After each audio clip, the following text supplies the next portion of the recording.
Down. Y'all already know the drill. Make sure you listen to our music. Manny Mac is on all platforms. Spin around and actually listen to it. And make sure you subscribe. Make sure you subscribe, like, and share this video. And listen to our music, Manny Mackins. You're going to love music, especially if you love this video. You're going to love it. Trust me. Let me start this timer. This is going to be a hard one to defend.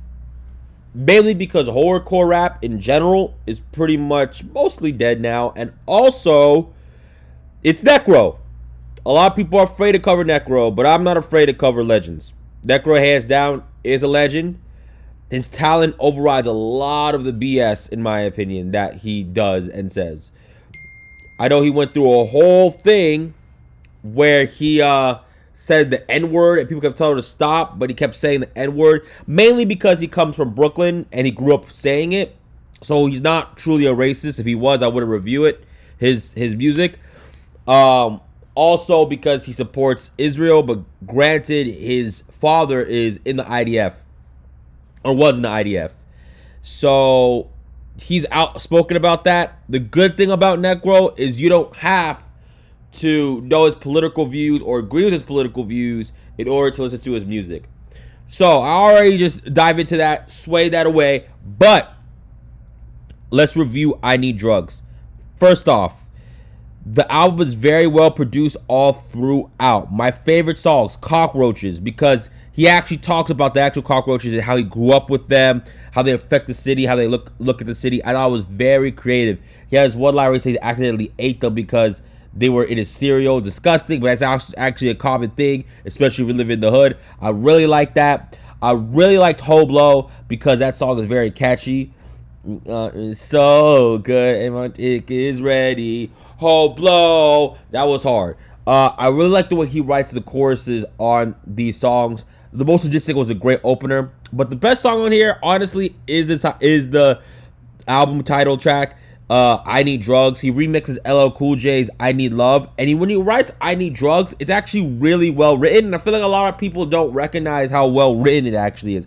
Necro's a very talented writer and producer, but sometimes his gimmick and personality overrides that for a lot of people.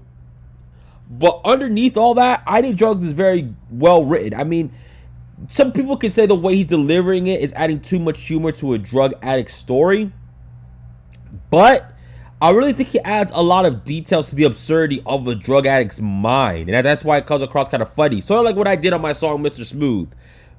Is like he's talking about how the drug addict is telling the dealer that, you know what, you need me because I'm paying you, and the drug addict is making a whole bunch of promises saying like, hey, I'll pay you back next week or whatever, and never does. And so he's sort of saying this in a almost lighthearted, matter-of-fact way. It's coming across as funny, but the content is not humorous, but it kind of is when you put it all together in that way, similar to what I did with Mr. Smooth and a misogynistic narcissist in that case. So I think it's a very underrated song. I also really like the song Underground because he kind of gets a little bit introspective but kind of loses it afterwards with the absurd crime and violence. But he's like talking about how growing up, how he grew up, he had to punch somebody who's dissing, he had to do all this kind of stuff. And if you look at an interview with Panda Chop, he talked about how his father recommended him to always strike first and strike hard, which makes sense since his father worked for the IDF. Makes sense that he would say that. So I really like this album. I really like the production of it. Get on Your Knees, where he samples Celine Dion.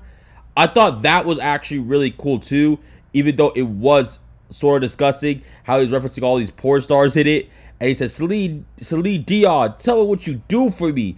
I thought it was really funny. It shows the charisma that Necro really has. He's very raw. His flow sometimes is all over the place, but that just adds to the zany personality. Kind of reminds me of a darker Cool Keith in that way. Even though Necro even himself acknowledges that he mainly got his style from Cool G rap, which makes sense. I mean, there is one rhyme scheme, I forgot which song it was, but he's like, the beautiful end of your skull, usual getting it to you, something like that. With your appendix, dag. He does a lot of those rhyme schemes, but he emphasizes the rhymes more, and it's a little bit slower than how G-Rap would approach it. But it still sounds really cool and natural to the ear for the most part. I also like the song STD, mainly because it's funny. It's really short, but he comes in, he's like singing, he's like, and he starts yelling, yo, so he has humor. I think a lot of people think that Necro takes himself really, really seriously, and to be fair, he does, but there's also times of humor, especially on this album. One critique I have of this album though is there's some songs that I can't even remember. I think one was called Rugged Shit, and other like toward the end, I feel like he was just adding songs here, and you didn't really need them, so it kind of extended the album, and maybe there was hits to his fan base, but I felt like it was unneeded. Anyway, Dow. That's enough of that. Make sure you all check out not only Necro, he does say the N-word in it, so beware of that, but make sure you check out the album. Make sure you check out my music, Manny Mackins, on all platforms. And like, share, subscribe, and comment. Let's talk about it. Dow.